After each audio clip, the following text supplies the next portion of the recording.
Well, thank you so much for your time.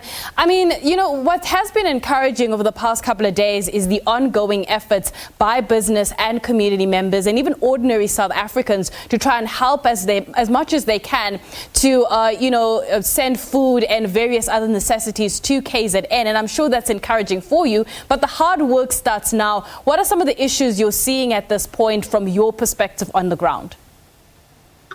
Thank you very much for having me, and good afternoon to all the viewers. It has been a difficult week for KwaZulu-Natal. We have had to really look at a proper coordinated effort between ourselves as provincial government and the entity responsible for the promotion of investments, as well as with the business community, to ensure that we keep each other up to speed with all the activities.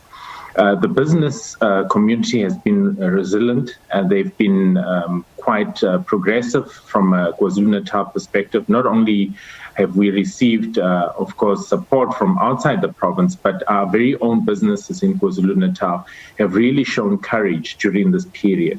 It's something completely that has caught all of us by surprise within the business side and the investment space.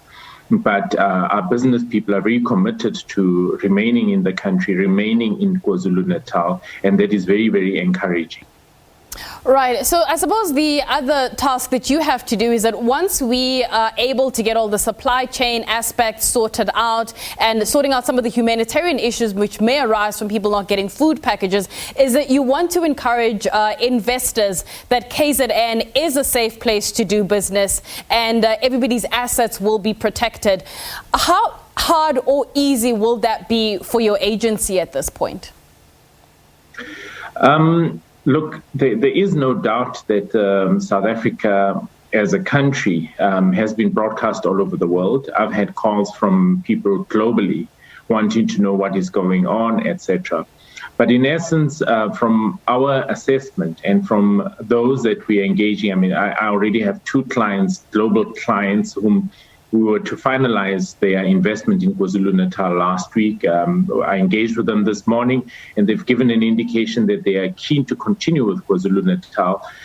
People come to South Africa, to KwaZulu-Natal, because they know that we within the African continent we provide a stable economic environment. We provide a stable and predictable legislative framework. We also provide a good.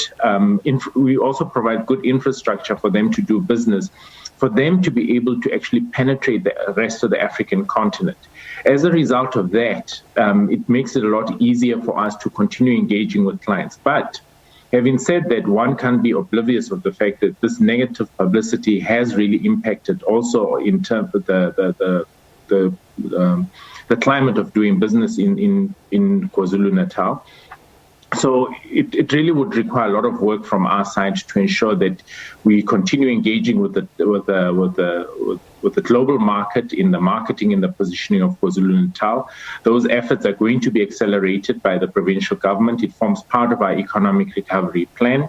It is going to be led by the Premier and our MEC for Economic Development, MEC Ravi Pillay, as part of our reach to ensure that we can market and promote this province as a good destination for them to do business. Prior to the events of last week, when you look at the key sectors within KZN, where were you seeing the most interest from investors, whether it's agriculture, manufacturing, etc.? In which sectors were you seeing a bit of appetite?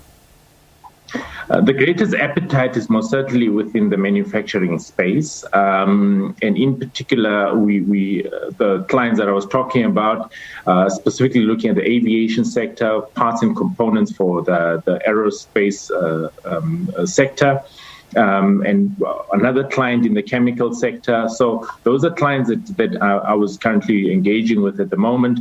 But generally speaking, from a manufacturing perspective, there's a huge appetite for KwaZulu-Natal. The second sector that's quite strong, of course, is linked to the blue economy.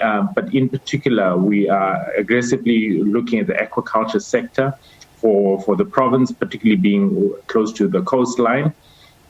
And then we, of course, from a tourism side, the property development side linked to tourism projects, that's also quite huge and aggressive. And then renewable energy projects that we are currently pursuing for the province. And then through special economic zones, for example, Dube Trade Port, apart from the bulk that has been globally reported in the media, we're engaging with the pharmaceutical sector. We have other projects potentially that we're looking at linked to hemp projects and the likes for Dube Trade Port. For Richards Bay, of course, we're looking at palm oil. We're looking at also the ICT sector for the Richards Bay IDZ. So once all of this is sorted out and we're able to get back to some level of normality, what will be the message from the Investment Promotion Agency in order to attract more investors back into KZN? KwaZulu-Natal offers a stable economic environment to do business. Never mind the hurdle that we've experienced in the last week, because that's a once-off. Ordinarily, KwaZulu-Natal is ready as the second largest contributor to South Africa's economy. We are a resilient province that really offers full government support for projects that are coming into KwaZulu-Natal. We have the one-stop shop that assists in terms of the regulatory environment and compliance thereof. We are aggressive in marketing our region, and we are also, we have, if you look at the entire value chain, particularly within the manufacturing sector, you have all support industries. So you've got backward as well as forward linkages in terms of companies coming into our region, which really assists companies, because the companies don't want to locate themselves in an area where they don't have support industries of their kind. And further to that, of course, having one of Africa's busiest ports, the port of Durban and the port of Richards Bay, which supports the industry. So from that perspective, we remain quite resilient and aggressive in terms of our marketing efforts for the province of KwaZulu-Natal. Neville, thank you so much for your time. That is CEO Neville Matjie from the Investment Promotion Agency, which is part of the Department of Economic Development and Tourism and Environmental Affairs in KZN.